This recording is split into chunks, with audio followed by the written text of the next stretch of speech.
Okay. Well, I'm glad you said that after I pushed through live, but it's fine.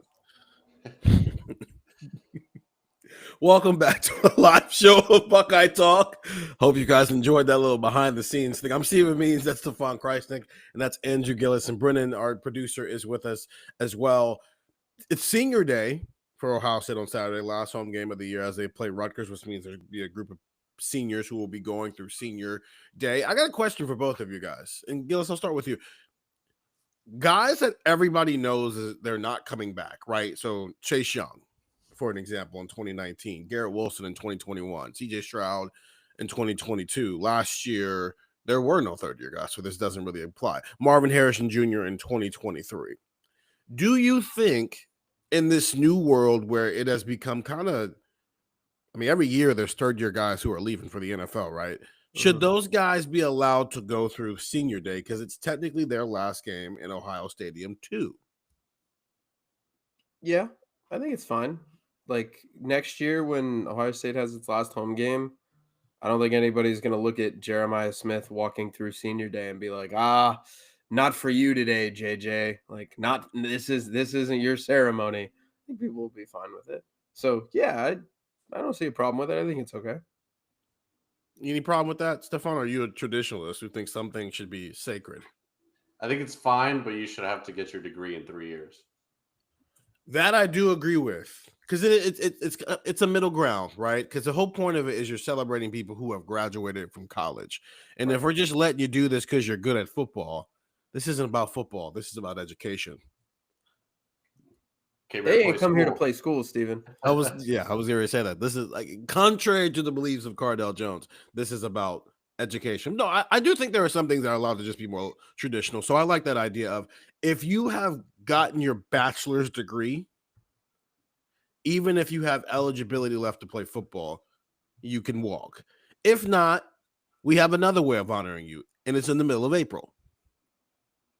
I also, like, specific to what we're about to talk about, I think we're all about to be in agreement about, Carnell Tate and what his future holds. When you think about everything he's been through, I'm sure it would mean a lot to him to have his family there, go through the senior day thing, figuratively and literally, get his flowers. So, yeah, I would very much be open to that. So that's what we're doing today. We're talking about third-year guys who are draft eligible for the first time. And so this is a group of people who would have been a part of the 2023 recruiting class. This is their third year of college football, which means this is the first time they can choose to leave college football. And our list includes Phillip Daniels, Brandon Ennis, Caden McDonald, Caleb Downs, Carnell Tate, Jermaine Matthews, Arvell Reese, and Luke Montgomery. These are players where it's like a feasible thing to where if they leave, you wouldn't, I guess with some of them you'd be shocked, but at least like you could wrap your head around the idea of them leaving, who could be playing their last game, as well as a bunch of seniors on senior day on Saturday when Ohio State plays Rutgers. So we're just going to get into it because, as Stefan said, there's going to be some of these that are probably no brainers, and that starts with Carnell Tate, right? Does anybody think Carnell Tate? Well, Brennan just told you guys. Let me ask you a question, Gillis. Then I'll start with you again because we've done this every year at cleveland.com since 2015, where we predict some of the third year guys who might be going pro, and never have we gone 100% on this. I think we came close last year because there were only 3 people with Quinshon Judkins, Sonny Styles, and Davison Igbinosun, and 1 left and the other 2 came back.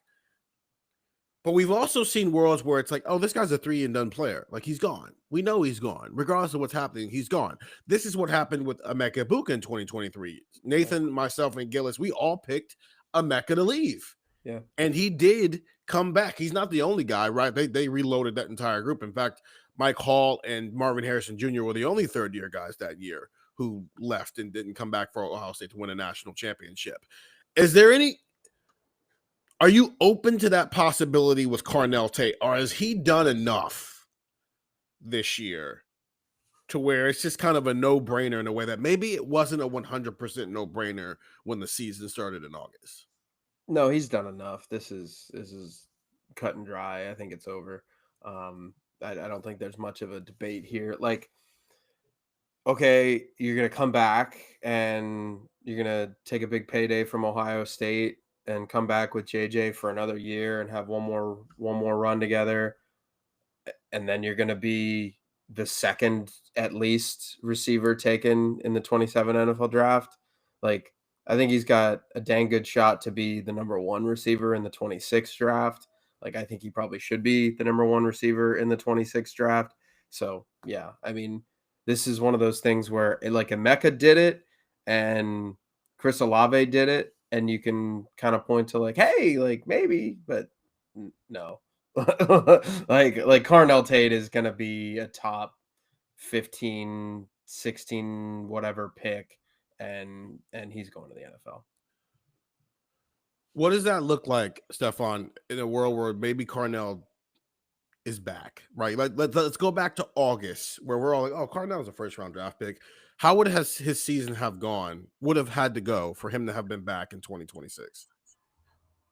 I think had he not taken a step forward this year, I think you would maybe have some concerns, right? Because last year we attributed, maybe a lack of stats. This is all relative, right? Because his stats are still really good, but compared to what a first round pick at Ohio State kind of looks like, you could point to, maybe some of the numbers and his impact. He was, the number 3 guy at receiver last year, and if he hadn't really taken a step forward, maybe you would, have some concerns if you're an NFL team about kind of a plateau or something like that. Obviously, that's not what happened. He's taken a major step forward. I would argue that he's the second best receiver in college football, period, behind Jeremiah Smith. Now, it's a loaded group of receivers in college football right now. Not. I don't know if it's a loaded draft class, but it's a loaded group of receivers where you look at guys like Jeremiah Smith and Elijah Surratt and Mekhi Lemon. That's just in the Big Ten alone. So there's been some outstanding receiver play. Carnell Tate's been right up there. So maybe if there was some level of plateau. I will say, to your point of like, is there any chance he comes back? Injury plays a part, right? We don't know the full extent of what he's going through right now. And if there is some lingering long-term concern, which Ryan Day said there is not. But if there is some level of that could hurt his draft stock, we'll see. I doubt there is. Honestly, I'm at the point where, like, if Carnell Tate doesn't play another snap for Ohio State this season, he's probably still a first-round pick.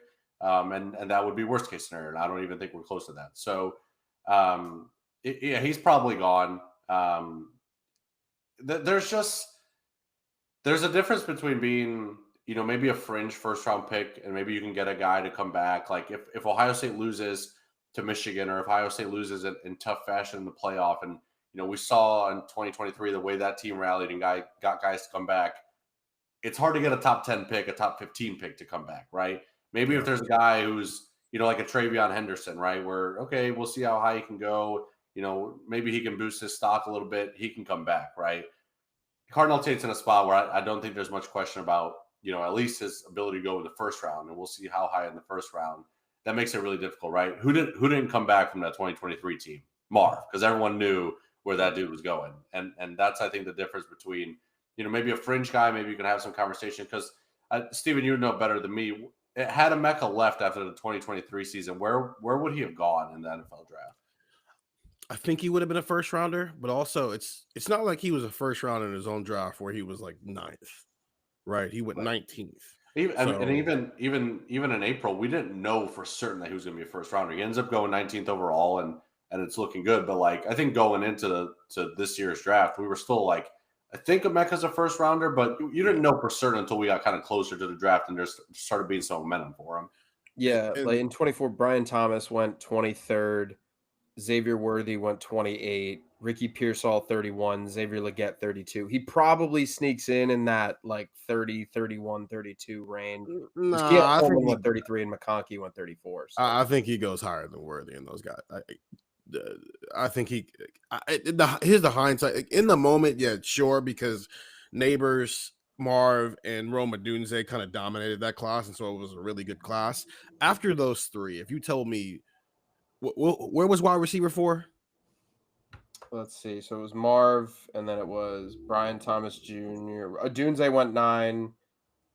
Brian Thomas Jr. was the 4th at 23. Yeah, I don't think he goes ahead of Thomas, but he's definitely going in that 24 to 31 range. I mean, yeah, I think he would have gone ahead of Thomas. Like what we can't do is like use what Brian Thomas did as a rookie as part of, just like you can't use what Emeka did as a rookie as part of this conversation, because those had not happened yet. I think Emeka would have gone higher than Brian Thomas at that point. And definitely now. I mean, look at what Emeka's doing and look at what Brian Thomas. But in that moment, I think in hindsight, Emeka could have left and he'd have just been wide receiver 4 instead of wide receiver 2, which given where the first 3 wide receivers went, it would have been in the same area. So it would have been around the same pay scale as what he's getting now. I think you're right. Like the NFL draft mock draft database has Carnell Tate as the 12th overall player in the consensus and going 7th to Washington. Oh, they just signed a Buckeye, add another Buckeye. Look at that. Because that's exactly what Jaden Daniels needs is another receiver right now and not protection in a defense. But you're right. I think Carnell isn't 19 to 27. He's 9 to 17, which means that you're probably more than likely going to go. So, okay, that's Carnell Tate. Let's move on, Brennan, to another wide receiver. We all have Brandon Ennis staying. Here's my question for you guys. Because I don't know if we thought 10 games into the season, Brandon Ennis would only have 27 catches for 210 yards and 1 touchdown. Regardless of how you splice it, I don't think anybody thought that at this point. But granted, Jeremiah Smith has 69 catches this year. Carnell Tate has 30 less catches than that. It's just he's averaging 5 more yards per catch, and so he's not that far behind when it comes to yards, especially when you take into account that he's missed 2 games this year. Is there a world where Brandon Ennis, Stefan, plays so well, he's used in a way where Jeremiah Smith is the only starting wide receiver back in 2026? I think there is. I think that could definitely happen. And it might not even be just what he does, down the stretch to play well. I think in the same way that you and I would do our Leave No Doubt pods on Mondays and we kind of rewatch the game and we say, hey, Brandon Ennis was open pretty often. It's just that the ball was already in the hands of Jeremiah Smith or Carnell Tate because that's who Julian Sand was looking at. So if we can see that, an NFL team can put on the all-22 and say, hey, this is a dude who gets open. This is a dude who plays pretty well in the slot, can give you some things in special teams and be a returner for you. I think there is a world in which that happens. One thing that I do find interesting though is also on top of this, he's an Ohio State receiver. I'm sure there's going to be at least a couple of GMs that maybe go higher on him than other GMs just because of the notion, and that's the benefit of having a guy like Brian Hartline in the room to build what he's built at receiver. The reason I picked Stay is, one, those were all hypotheticals. I'm not sure exactly how high he would go in the NFL draft if he were to go in April. And 2, Ohio State thinks Brandon Ennis is extremely valuable, both on the field and off the field. I wrote about that this morning for cleveland.com, so go check that out. Just about, we know he's going to be important for this team down the stretch because of the injuries that Ohio State's dealing with right now, right? And if Jeremiah or Carnell Tate miss any more time, then Brandon Ennis is probably, wide receiver 1, wide receiver 2, and he's extremely important on the field. This is the team that's also about to play Michigan and go into the playoff. And we saw last year how important leadership can be. And this guy is the voice in the locker room. This guy's, even last year as a sophomore who was not playing a lot, spoke up in that team meeting, that the famous team meeting that they have. He's a guy who spoke up in preseason camp when things were kind of dicey, as Ryan Day said in August, and he kind of challenged some of the guys to play harder or practice harder, right? Like, he has been a voice for this team. So regardless of what his numbers look like, I imagine Mark Pantoni and Ryan Day and that staff are going to put together a pretty decent offer for Brandon Ennis because they're going to want him on this team, especially when you look at some of the roster turnover that could happen. Obviously, we're talking about some of that now. I think Brandon Ennis is going to be extremely valuable to this team next year, and as we were preparing for this show, I kind of looked ahead a bit. Can't you already hear the conversations that we're going to have in the spring and in the summer about, look at this guy, look at this guy. Could this receiver play more than Brandon Ennis? Could this receiver play more than Brandon Ennis because of the numbers Brandon Ennis is or isn't putting up this year? And I think we're going to get to August and we're going to say, listen, texters and fans and people listening to our Buckeye Talk, I know that the shiny new guy is always interesting, right? Like who can play better than Brandon Ennis? I think this team values Brandon Ennis a lot. I think he's a starter for Ohio State next year, no questions asked. Gillis, what's his ceiling from a draft standpoint? Like, everything pops. Not necessarily just this year, just in general, whenever he Mhm. decides to leave. Like, what's best case scenario Brandon in his NFL draft stock? That 11:30 p.m. 31st, 32nd overall pick, I think. I think that's probably like the ceiling. He's not all that big. Like, and I mean, he's 6 feet tall, but I don't want to make that sound like he's like short. He plays But with 2'6'4" guys. yeah, and so he's not all that stout. So the reason I bring that up is to say, like, I don't think an NFL team is drafting him and going, "You're going on the outside. You're a new X receiver." Like, I think an NFL team Yeah. considering that there's a ceiling there of, "Hey, you're going in the slot for us." Now, you could be a hell of a receiver from the slot. Like, teams run 3 wide receiver sets all the time, 11 personnel with 1 running back and 1 tight end, unless you're the Vegas Raiders is pretty pretty basic. It's pretty common that's your base formation. So drafting that guy there is probably the max ceiling, but that to me would have to come in 27. Like I don't see this happening in 26.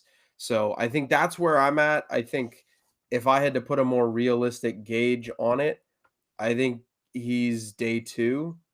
I don't think he's gonna go first round. Like even, you know, like you look at next year and you kind of wonder like, okay, like there's JJ, there's one, and then how many other top receivers are going to be in that mix? Ryan Williams is really good. We'll see kind of how the rest of the field shakes out. So I don't know. I'm probably around third round right now. Like if I had to guess in 27 where he goes.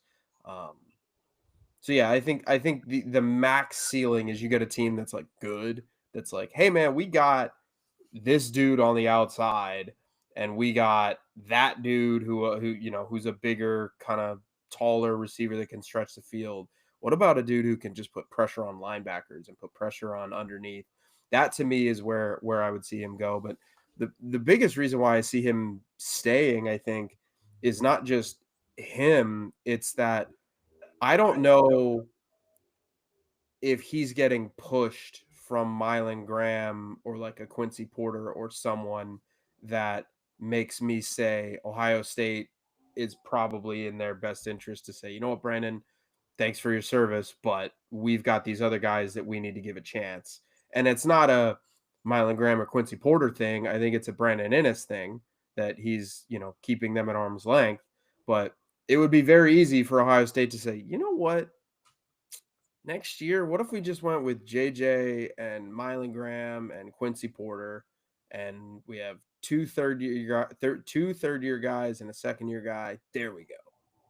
I I haven't seen that yet. I haven't seen Mylan Graham or Quincy or any of those guys demand the ball, demand the ability to, and certainly Brian Day and staff have not talked about it. So that's my long-winded answer about Brandon Ennis. He's the first slot receiver they've had in a while that's like a slot receiver. Right, because like Emeka and Jackson could play outside, and they've been showing that in the NFL. Right, it's just they had good outside receivers here.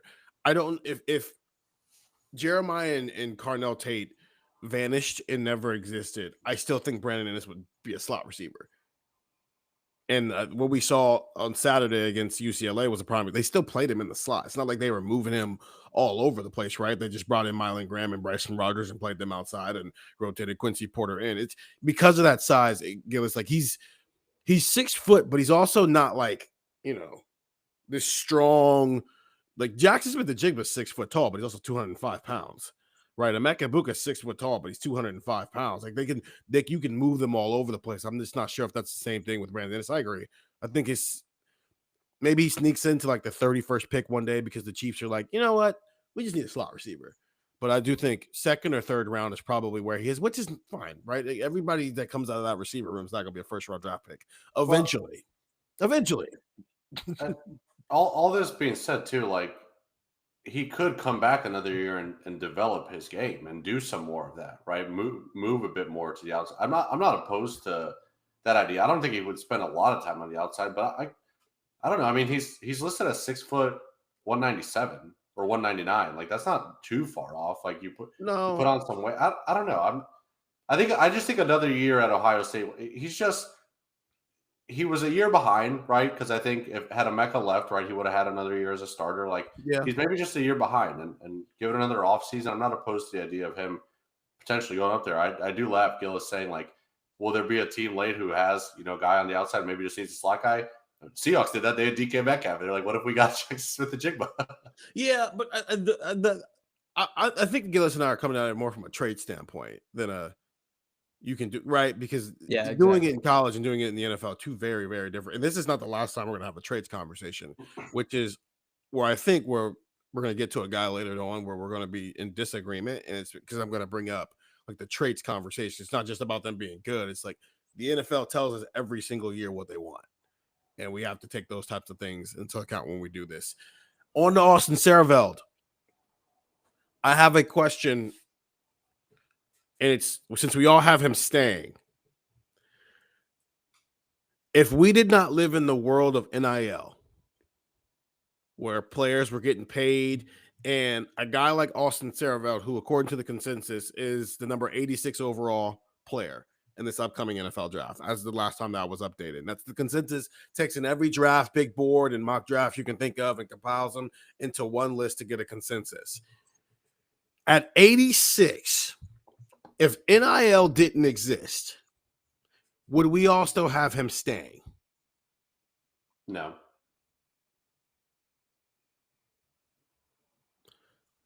And we also know from a story I wrote about a month ago that the reason he had the offseason he did because Ohio State said, hey, we value you a lot. And he was like, oh, wow. Okay, I'm really valued here. So do with that what you will.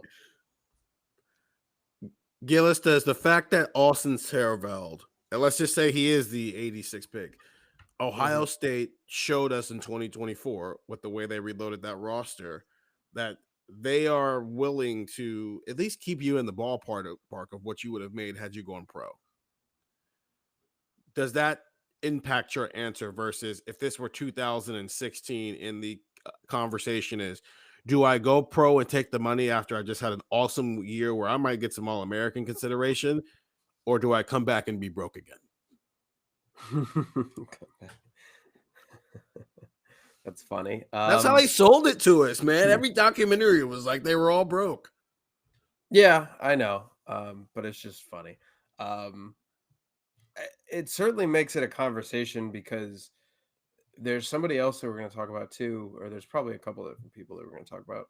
But it's like Austin Sareveld is not going to grow into 6'7", 3, whatever. Like he's not. There's not going to be a lot of growth, so you start to like physical growth. So you start to wonder, like, okay, I see what you did there. Yeah, he's like, he's not gonna become like a first top 5, top 10 tackle, and also he's kind of just playing like a all Big Ten, like borderline All-American tackle now. So you start to wonder to yourself, like, all right, well, would that be worth it maybe in a non-NIL world for him to come back? Probably not. I mean, maybe it would help him a little bit in the long run, but I don't know if it would be worth it. I think the NIL thing is worth it because Stefan was talking about how valuable Brandon Inniss is to Ohio State and kind of touched on that with Sareveld. I totally agree with Sareveld. Like, I think Sareveld is incredibly valuable to Ohio State. Like, he was a team captain this year. Like, this is somebody who, when you look at 26 and beyond, or 26 really, I guess, you probably just kind of say, you know what? We need him to come back, and we need somebody like that on that left side of the offensive line. And I think it's probably worth it for him to do so. So does the same apply to Phillip Daniels?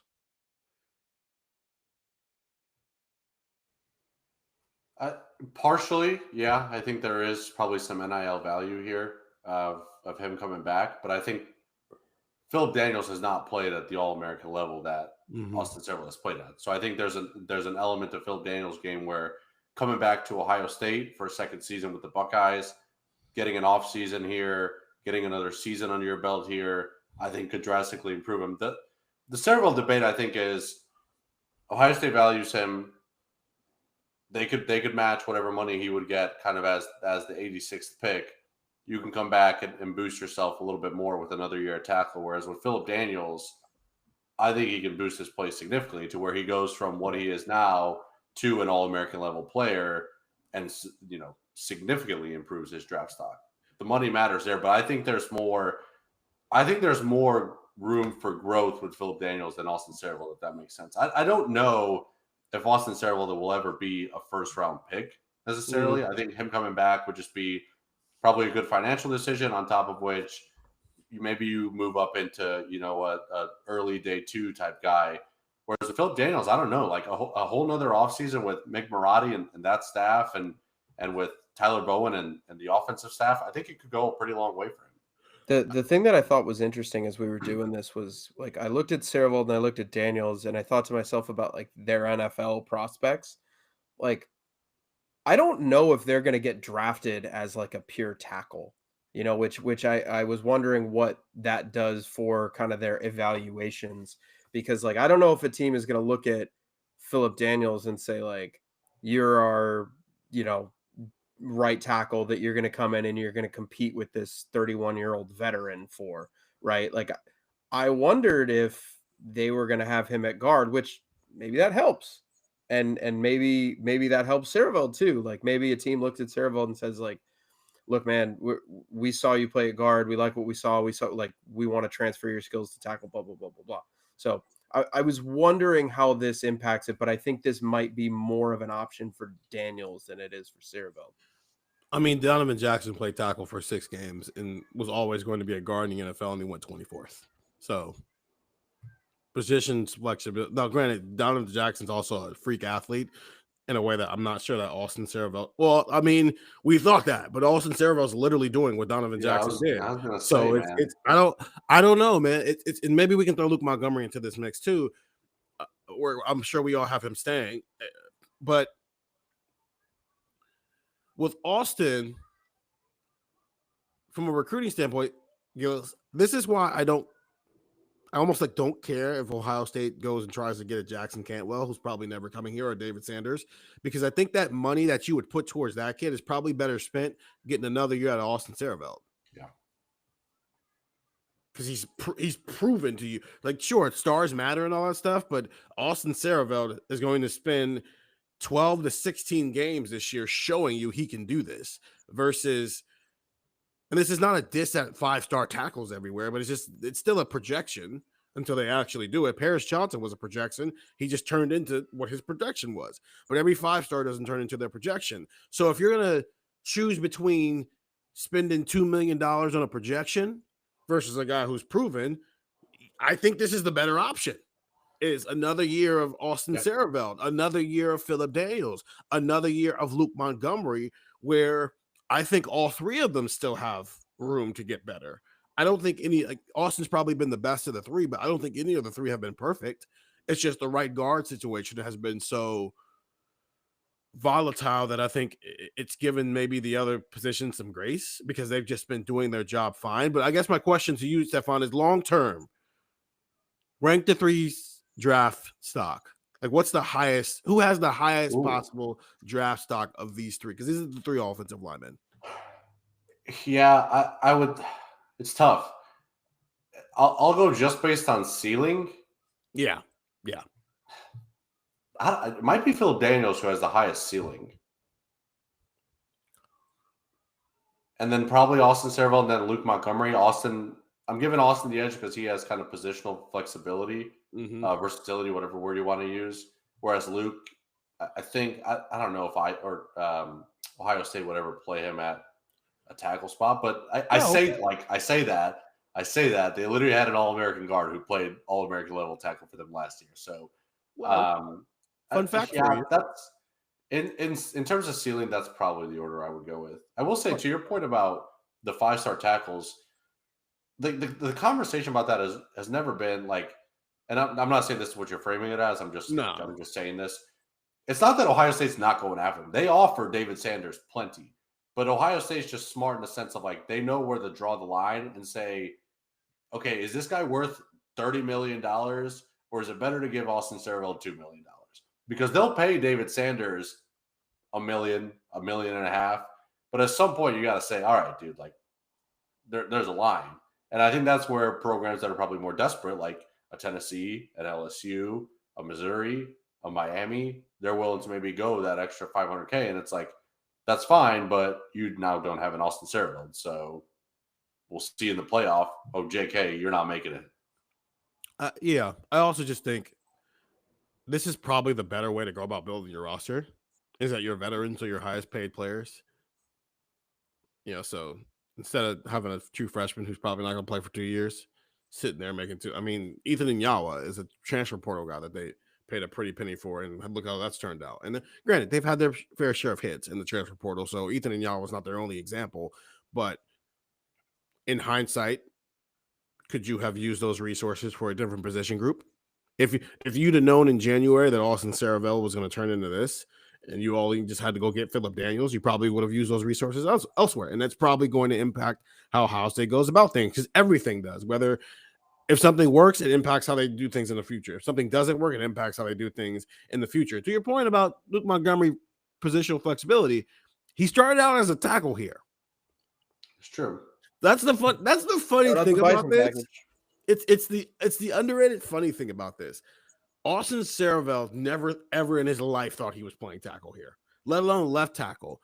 Luke Montgomery definitely thought he was the future tackle here. And now if you'd have told them when they were 17 years old, hey, you guys are going to be playing next to each other on the offensive line. One of you is going to be playing left tackle. One of you is going to be playing right tackle. They both would have pointed at Austin and said, oh, he's the left guard. Oh, Luke's the left tackle. So the fact that is flipped and it's working.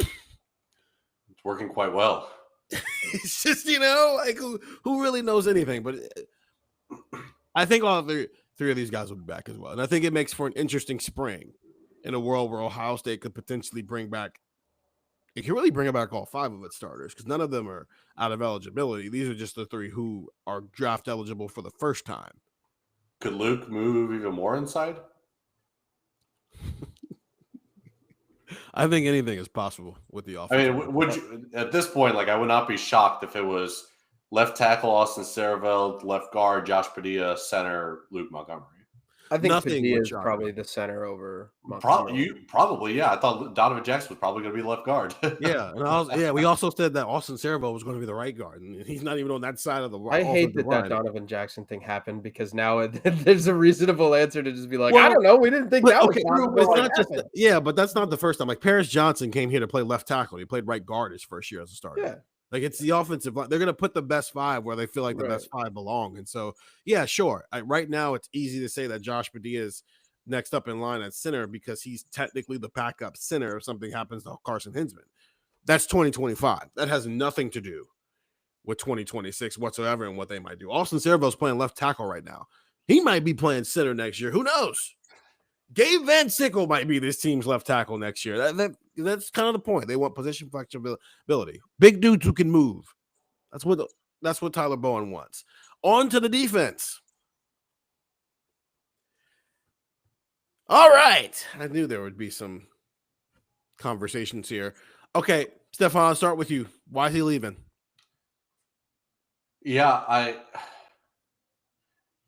it turns out I didn't say he was staying. I didn't even remember what I had said for Caden McDonald because I went back and forth so much. So I'm guessing my email to Brendan, I decided on leaving. So I mean, you can change your opinion right now. I don't know. We messed up on the graphic, but this is the toss-up because in terms of traits and things of that nature, like everything points to this is not a guy that the NFL would be particularly high on. But his level of play is just so elite right now that I don't know how far teams would be willing to let him drop just because of measurables. Like that's where I go back and forth on it. He's probably not a first rounder, but he's definitely a day 2 guy and probably an early day 2 guy. I don't know where he is on the consensus, but I think there's just an NFL value to him. When it comes to defensive tackles, I'm always high on their value to the NFL just because it's so hard to find someone of that like size to do that job, right? And when you look at what Caden has done this year, it's hard to not look at, you know, the success that Ohio State has had recently with defensive tackles and sending him off to the NFL. That I think there would be a lot of value to him if he left. I think the measurables would maybe get in the way a little bit, but I think there would be a extreme value for an NFL team to take him. So I decided on leaving. I go back and forth. I get it. I'm going to see both sides of the argument as you guys talk about this, but I don't know, man. Maybe I'm putting myself, like, I'm pretending I'm an NFL GM and I'm just like, listen, dude, this dude's awesome. Just take him. Like, don't overthink it. And maybe that's where I'm coming from with this. Gillis, why is he leaving? So in the movie Friday Night Lights, there's a speech where he says, you're going to be smaller every week. There ain't going to be no growth spurt between now and the first game. Ted McDonald's not going to grow to 6'4". Like, I'm sorry, he's not. Like, Caden McDonald, we could talk about the traits and we could talk about, oh, the NFL loves that. And yeah, that's 100% true. Does a 6'3", 326 player, like, who's not 6'3", by the way, we see him he's multiple times he's a like week. 6'1", maybe 6'2". Yeah. He's definitely 6'1". But the program weights are kicking in right. Program heights are kicking in right now. He's not 6'3". I look at this and I think that NFL teams are going to watch that film and say, my God, who is that dude in the middle of the defense? Like, I've seen a couple like draft people talk about this on social media of like, you tune in to watch Ohio State's defense to see Arvell Reese, to see Caleb Downs, to see Sonny Styles. And then you look at the middle of that defense and you're like, who is this monster up the middle? Like, who is this guy? And I think there's going to be an NFL GM, like when he gets drafted, I think there's going to be an NFL GM who does his like post press conference thing. And he's kind of like giggling to himself as he takes Caden McDonald with the 41st overall pick. And he's like, yeah, guys, we just found our starting nose tackle. This dude's going to have 14 tackles in 16 games, and he's going to be awesome for us. He's going to be unbelievable. So I think it's one of those things where you watch the film, you watch him play. I don't think it's unreasonable for him to sneak into that first round conversation. And if I were advising Caden McDonald, I would point out and say, okay, but what's your ceiling at Ohio State versus just going to the NFL now? Because I think there is an element of that where I think some people get tripped up where it's like, oh, well, you could just come back to college and just take some money and it'll be fine. And you'll get the same money. If you're going to be a 4th round pick, just take $1 million from Ohio State and then try to boost your draft stock. Like, if Caden McDonald comes back, and like, I think we all are looking at him as like a top 50 NFL prospect right now. How much higher are we going with this? Because I don't think we're getting to Mason Graham, Kenneth Grant defensive tackles. I don't think we're getting to Tyleik Williams defensive tackles. And what did he go, like 17, 18, something like that? Like, this is a late 20s, 30s guy at max, at absolute max. And I don't know if Caden McDonald is going to show up at Ohio State in 26 and really boost his stock that much. So I think it's one of those things where he's going to get a better grade than we think, than that fans think by watching Ohio State games.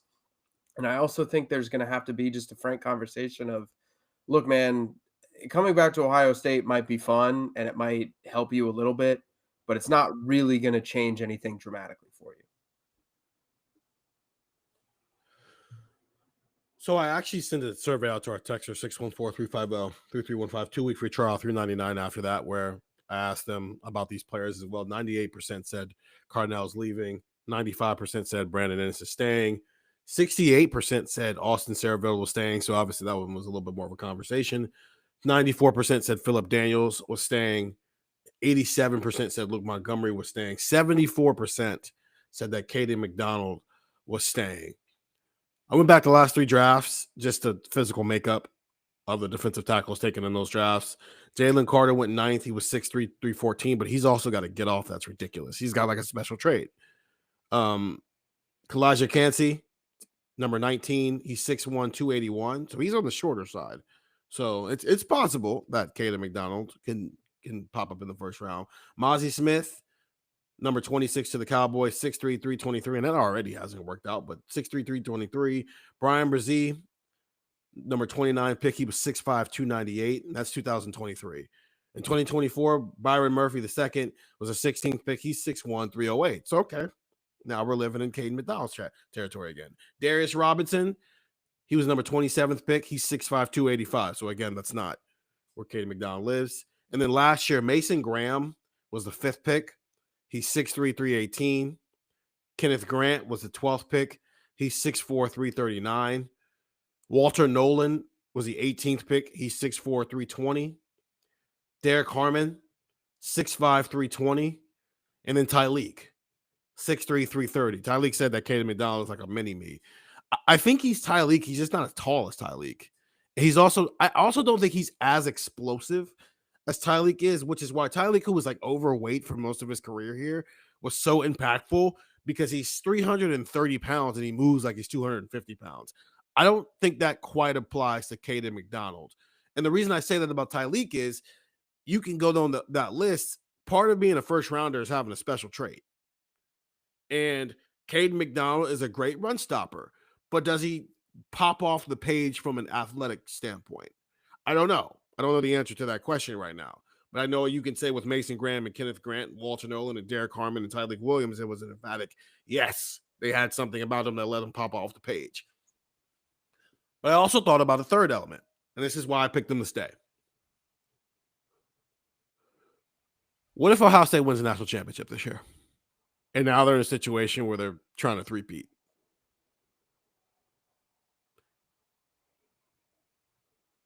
Hey, Mello and I on the same page. I think that changes the math for guys like Caden McDonald, who, like you just said, Gillis, if his ceiling is 24, okay, Tyleek Williams came back to try to win a national championship and went 24th. And did we think Tyleek Williams' ceiling coming off of the 2023 ceiling was the 24th pick in the NFL draft? No. I don't know if at that point in time, there were a lot of people who looked at their 4 defensive linemen and said, hey, which one of these guys is going to be the first round pick? And said it was Tyleek Williams. And he ends up being the only one of the 4 who's a first round draft pick. In hindsight, it was like, yeah, Tyleek's probably a first rounder. Like we all were thinking that during the playoff where I was just like, yeah. I mean, I did love Tyleek for a very long time. Yeah, but like liking him and thinking he's going to be one of the 32 first picks in the NFL draft are 2 very different things. There's only 32 of those. And so there's got to be an extra gear there for those. But like something about you has to be surefire. And that doesn't mean it's always going to work out, right? Because like Mozzie Smith has already been traded. So it doesn't always work out. But there is something that people think is a surefire thing. I am not sure if Caden McDonald has that yet. And I'm not sure that he doesn't have that. But I do think the emotional pull of I won a natty as a secondary guy. Then I went 16-0, won a national championship in my first year as a starter. In most of my class, outside of like the foregone, I'm a top 15 guys that are coming back to try to three-peat. We're still talking about 19, 20, 21-year-olds. There is an emotional pool of that type of stuff. And I am wondering if Caden McDonald fits the proper billing of a guy who maybe he's the 47th pick. And coming back can not only turn him into like the 21st pick, but maybe he tries to repeat and win a 3rd straight national title at Ohio State. Yeah, so that's the thing. It's like I don't know if like it's that high of a jump. Because you know there also is a downside to it for sure. Sure. Just for your knowledge, the consensus has him as number 39 overall and going 22nd to the Chargers, which means he's like somewhere in the middle of that. And Jim Harbaugh would love Caden McDonald. I know, but like which means that like he's probably gonna go somewhere in the middle of that, so like 36 or something like that. Yeah, like if he, and that's right now. Let's see what happens after draft season and all that. But I'm just saying, man, what if they try to three-peat? I was like, I was thinking about that, and I was like, there is a, I think we talk about the positives. I think you also do need to acknowledge, like, there is a downside to coming back. You get hurt, you don't play as well, blah blah blah. Like, there are risks to coming back because it's, oh well, you're just making the same money that you would have made in the second round, in the fifth round, in the whatever round, and it's like, okay, well, that's helpful for NIL purposes because then you could try to boost it, but you don't play as well, and then all of a sudden you lost some draft stock and you're not as valuable, you go lower. Now you're making less money than you would have made. You're behind on your NFL and the benefits and all that stuff that comes with it. That's one thing. But the other thing that I was thinking of, like, I don't think Steven's wrong to suggest that, some of these dudes might try to come back and three-peat, because, like, if they do win the national championship this year, like, that's entirely on the table. I was also thinking, like, I wonder if some of them kind of think to themselves, man, won 2 national championships. We beat Michigan. I'm going to be the top 35, top 40 pick. I've kind of accomplished pretty much everything I need to accomplish. And I wonder if there is, like, this element of, like, what I came to Ohio State to accomplish. Check. I have done everything that I wanted to at Ohio State, and now I get to go play in the NFL and I get to be a top 40 pick. Like, I wonder if it's not a emotional, I want to go play with my friends for one more year. If it's a, hey, we already did this twice. We just beat Michigan. We've accomplished all of the goals that we've set out to accomplish in my 4 years here. Now it's time for me to go take on another task. Yeah, but they already said that they don't claim last year's championship because they had nothing to do with it. But if they win this year, that's what I'm saying. Like, if they win this year, Yeah. and Caden McDonald's sitting there like, yeah, well, I was a backup and then I was a starter and we won and we beat Michigan and blah, blah, blah. Right. That's not fun. That's not cool. That's not doing something cool. That's just doing what everybody does. This is a chance to, Do we just say going to not go, or do we just say not going to the NFL is cool? Or no, going to the NFL? Okay, but we're talking about NFL players here. Like, they're all going to go to the NFL. That's kind of the point. It's I don't know. It's a chance to do something literally nobody's ever done before. Yeah, that's a that's a That's fact. true. Saying that winning a natty, though, everyone does that, is not true. No, that's not what I'm saying. I'm saying that no one just winning one national title. There's nothing wrong with that. I'm saying that I'm wondering if they win a second national title, how many of these players? It's no different than, to help Andrew's point. Let's just say 23 went the way that it should have gone, right? And they won the national title, or at least beat Michigan and won the Big Ten and, like, lost in a college football playoff game. I don't know how many of those players would have come back, but the emotional pull of this, like, trying to do, like, you had never done any of those things, this very specific emotional thing, is why all of those players outside of Marv, where it's like, I'm the number 4 pick in the NFL draft, dude, I can't come back, and Mike Hall, who had a child, so he wanted to take care of his family, everybody else came back because of this very specific thing.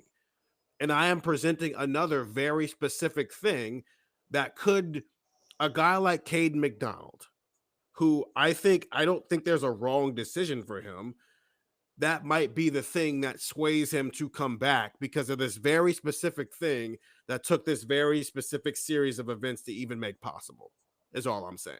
Yeah, no, it's possible. Yeah, there's two sides to it, right? There's the, hey, let's come back and three-peat. There's also the, like, hey, we just beat Michigan, won a national title, my job's finished. Yeah. I think there's probably two ways to go down that route. It's just like college sports are a little bit different, right? The emotional pool is a little stronger than it is in professional sports, right? The idea of, like, wanting to run it back happens, and unless you go to school in the state of Pennsylvania, it typically works out in your favor. Okay. I do think what's interesting with Caden too is that gap of, like, where you're at and where your ceiling is, right? Because we say, like, he could go as high as 24. Well, if there's NFL people out there saying, hey, dude, you're going no lower than, like, let's say a team says, hey, we're taking you at 34, then it's like, I don't know, is 10 spots worth it? It might be. To some guys, it might be. To some guys, it might not be. That's the balance you walk there, because they're, we can take the positive route. We can also take the negative route of, like, what if you come back trying to go 10 spots higher and you drop 30 spots? I mean, is the 10 spots. I mean, it's another year in your contract.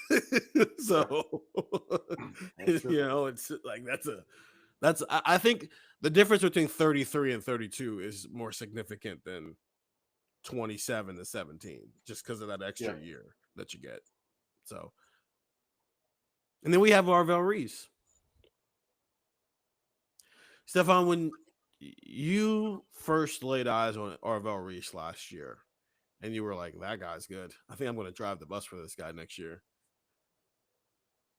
Do you feel like you've driven your bus far enough?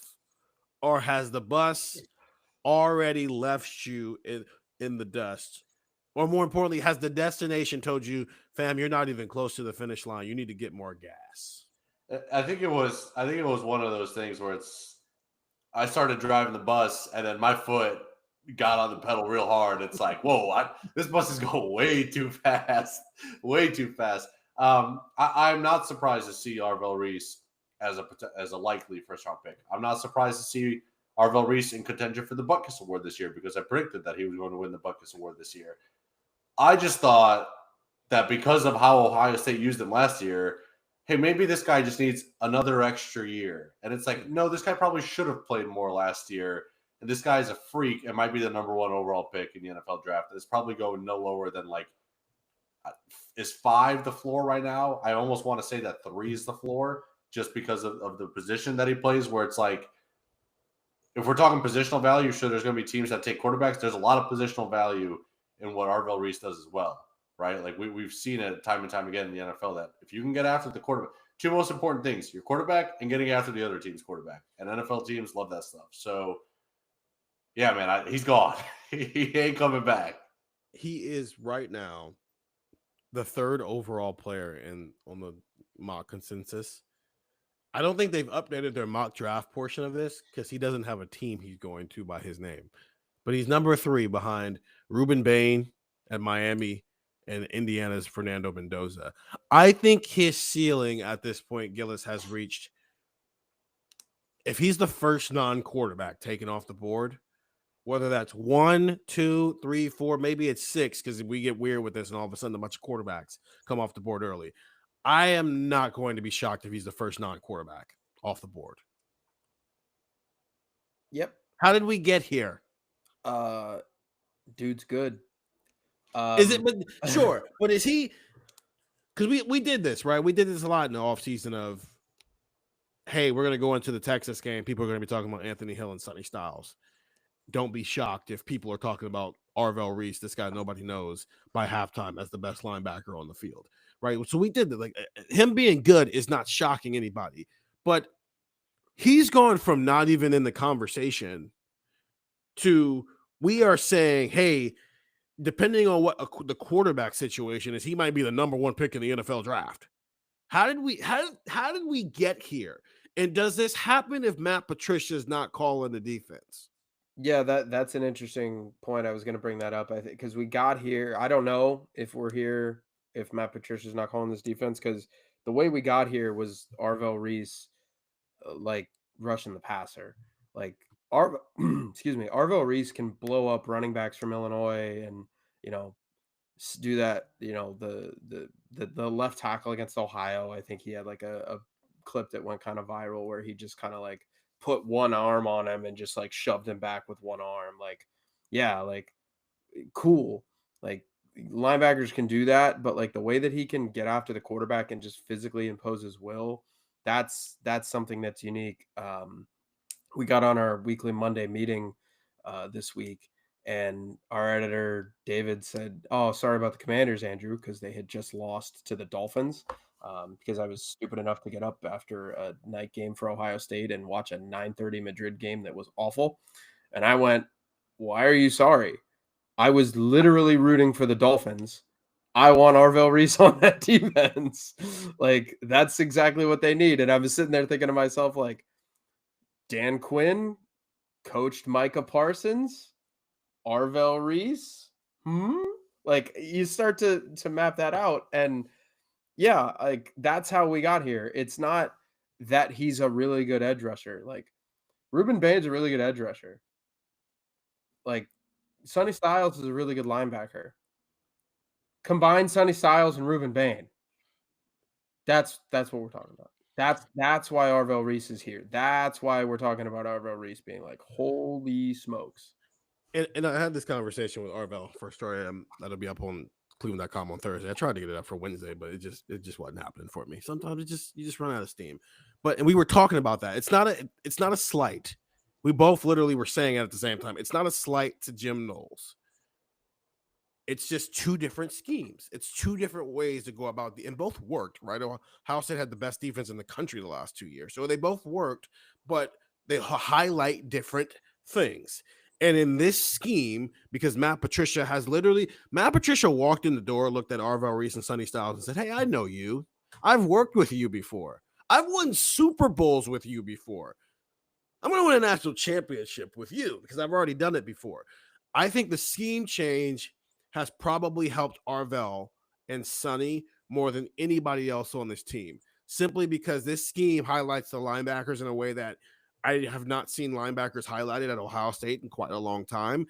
And to Gillis's point, it's providing ways for Arvell to be Micah Parsons at times, in terms of some like Micah Parsons early in his career with Dallas, where this is a linebacker that on third down they turn into an edge rusher. And I mean, though, everybody's looking for that. Everybody's looking for Micah Parsons because you're not going to find Myles Garrett. You're not going to find 6'6", 270 with a bend like that, but you can find another Micah Parsons. And I think you might have that in Arvell Reese. For the record, Mello in our chat pointing out that the last three-peat was in 1936. So again, you're trying to, like, the idea of doing something that hasn't been done in damn near 100 years. I don't know. Just wonder if guys are a little bit more open to that idea versus just coming back for another year. Arvell Reese will not be open to that idea. No. If Arvell Reese doesn't go on his own, we're all going to go in the Woody and push him out the door. Arvell Reese's chase for a three-peat is literally just a team trading up, taking him, and suddenly winning a Super Bowl. Yeah. Arvell, you're not allowed to come back. Bye. I told him, I was like, bye, Arvell. I told him. We were joking, but I was like, bye, Arvell. Jermaine Matthews. We all have him staying. Did anybody think about him leaving? I did. I had a long conversation. He was one of the tougher ones, I think, because we talk about Arvell Reese. He solves your linebacker problem and maybe your defensive end problem. Yeah. Okay. Jermaine Matthews may solve your outside corner and your slot corner. Like that's the thing which I think, is important in NFL circles because, for certain guys, hey, like for example, Chargers are on the clock. Austin Saraveld's there. They're not taking Austin Saraveld. They just picked Joe Alt and they have Rashawn Slater. Like unless they want Saraveld to play guard, they're not doing that, right? And there are certain teams that are like that.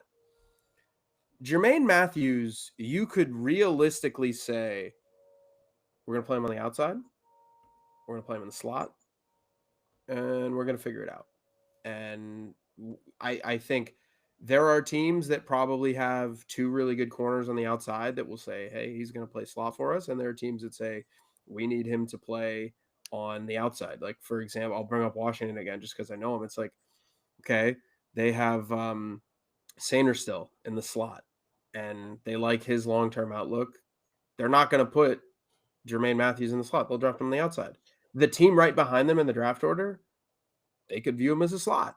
And that's why I think the value is maybe being underrated by Jermaine Matthews by a lot of people. And I'm talking about NFL people now too. It's like, I think the people that look at this stuff for a living are going to think very, very highly of Jermaine Matthews because they're going to see a versatile player who could do any of their jobs. He's athletic. He can move. He can make plays on the ball. I'm not trying to do the schedule game right now, but I don't know how many elite quarterbacks he's gone up against so far this year. I think having him go up against like a Fernando Mendoza in Indy is going to look really, really important. And maybe we leave that game and say, maybe we were a little too hasty to say Jermaine Matthews is going to stay. I do think he's going to stay, but I do think that this is a really, really interesting conversation. I mean, it's not his fault. All the quarterbacks that everybody thought were going to be good ended up not Yeah, of being course good, not. man. You know, like Arch, like he had Arch and Damon Williams and Luke Altmaier and Drew Aller on his schedule. It's not his fault that you know he picked off Arch Manning. He ran the route for the receiver. It's not his fault. I think you're not wrong though, right? Because Indiana, I think, will go a long way for him and Davis, and that's going to be heavy film for both of those guys, right? Because especially if Surratt is back healthy, Amari Cooper and Elijah Surratt against these two corners is going to be box office television, right? Just no different than D'Angelo Pons on either one of these outside receivers for Ohio State. It's going to be box office television. That Indiana game actually has a lot of fun elements to it. I know the number one element is whoever wins the game, their quarterback's going to win the Heisman Trophy, but there's a lot of just like smaller stuff, just matchup stuff that I think is going to get really fun, which is why both of them need to handle business and not run the ball the last week of the season. But that's a conversation for next week. I picked him to say, Stefan, for the same reason I picked Caden McDonald and Austin Saravel to stay. And it's because, hey, if this team wins a national championship, you can come back and try to three-peat. But also, I think this is money spent well. When you're talking about resources, you're talking about roster retention, I think these are the three guys where, like, if they are teetering back and forth of should I stay or should I go, I think it's perfectly fine for Ohio State to go, hey, we can give you the same amount of money you're going to get in the NFL to come back and try to raise your draft stock and also be the leader of a room that's already losing Davis and Igbinosun, and you're going to be relying on Devin Sanchez and Aaron Scott, who have looked fine this year, but they haven't like set the world on fire. So if you know what, I'm all for Tim Walton selling Jermaine Matthews on the idea of being for this cornerback room in 2026, what Emeka Egbuka was for the wide receiver room in 2024. Yeah, absolutely. I second all that.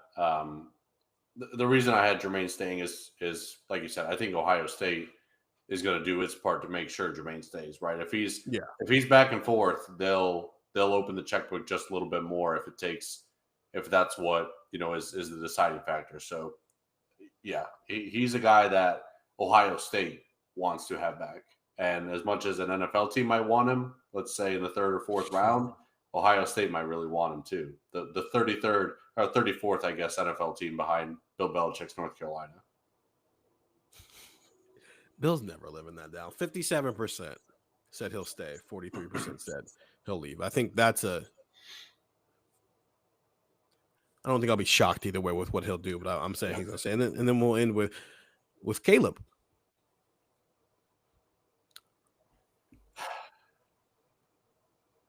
Breaking news. I think he's going. This was a hard decision.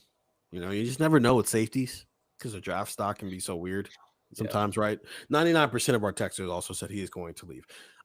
Is he the first Ohio State football player taken in the 2026 NFL draft? No. It's Arvell. Is he the second? I think so. I don't know. I'm not opposed to the idea of him being first. Oh, I'm not opposed to the idea of him being third. Not opposed to that either. I would not be surprised. Like, you could absolutely find a world for me where Arvell Reese goes early, and then you're sitting at like 9, and it's Carnell Tate time, and that to me is really interesting. Like, I've brought this up a couple of times before. Like, I think Caleb Downs is going to make a team very, very happy in the NFL draft because there's going to be a team who probably doesn't think they're going to get him who gets him. Like, yeah. Derwin James in LA went like 17th, and Kyle Hamilton went like 14th.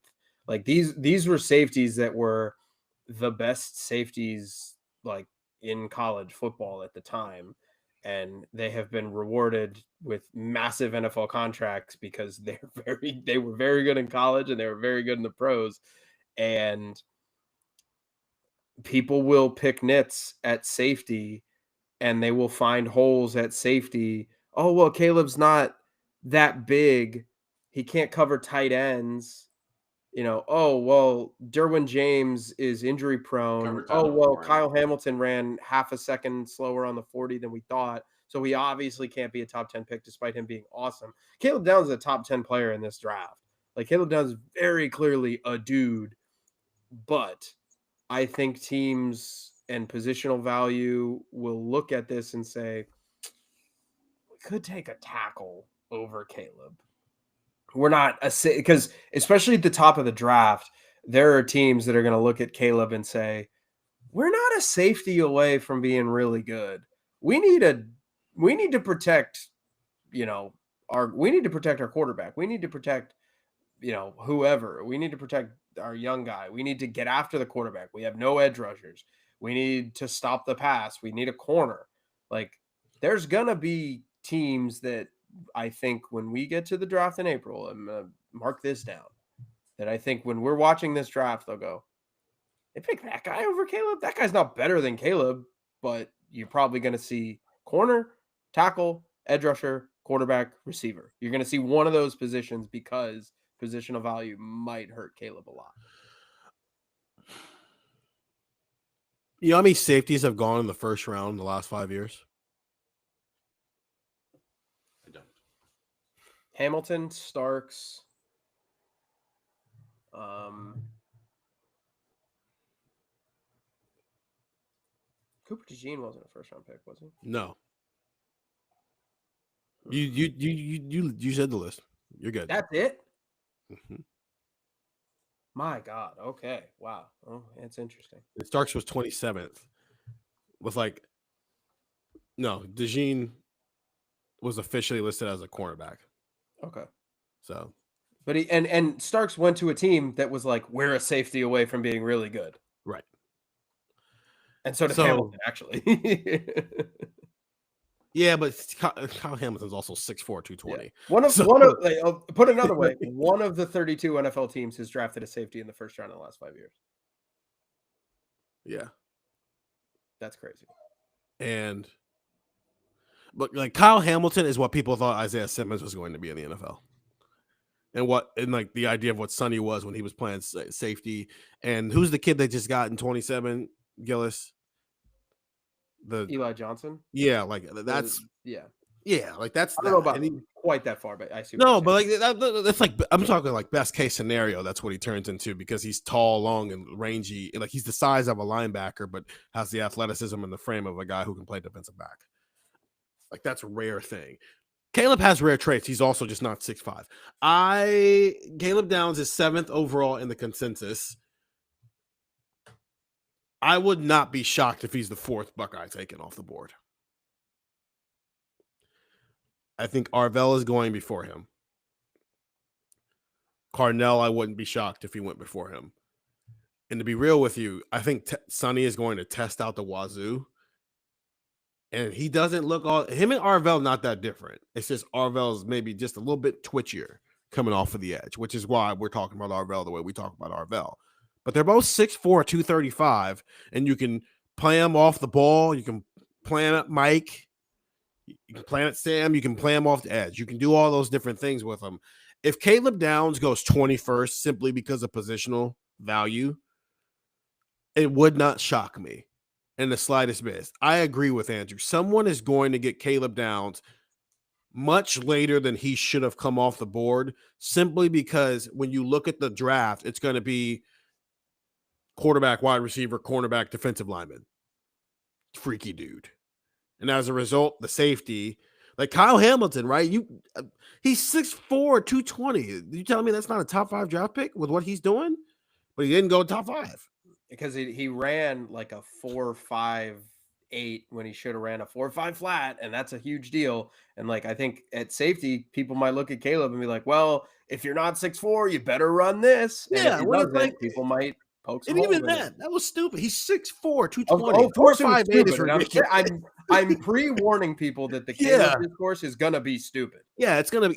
Of the 4 guys that I think Ohio State could have go in the first round this year, those are the 4. Well, and then maybe Cade, depending on some things. But I would say though, who you got somebody else? Oh, There you go. You figured it out. Okay, sorry. Yeah, so they could have up to 6. Max Clare is an interesting guy too because I have no idea where he's going to go.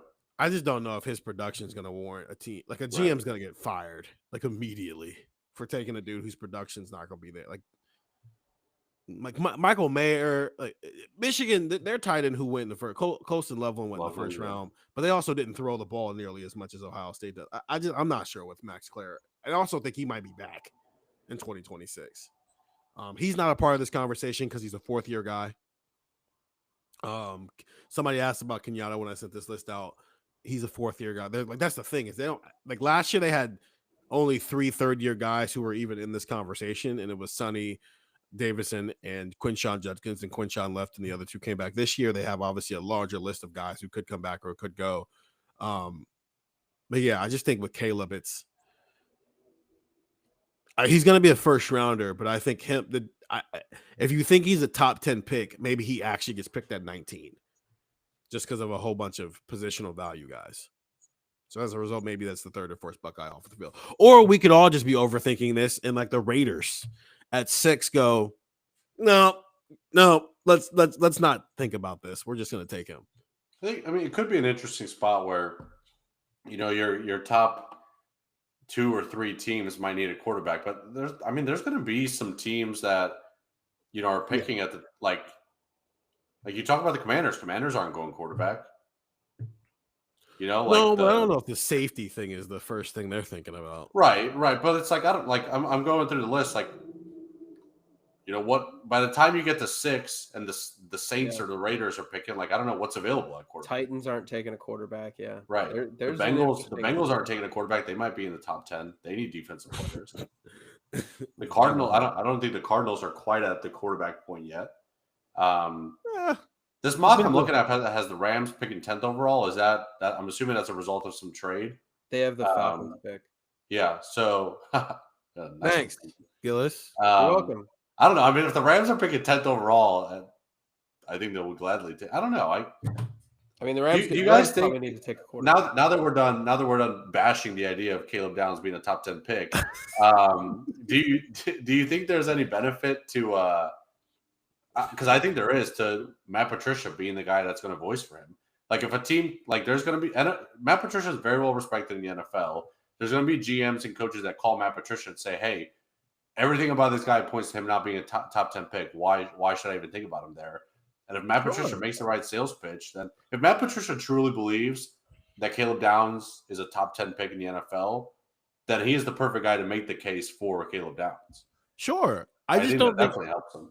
It does. I just don't think, and Gillis, speak of if I'm wrong, I don't think we're talking about Caleb as if he's not a top 10 pick. I think we're just pointing out the reasons for why he won't tangibly be it. Yeah. And, like him not being a top 10, huh? What if he is?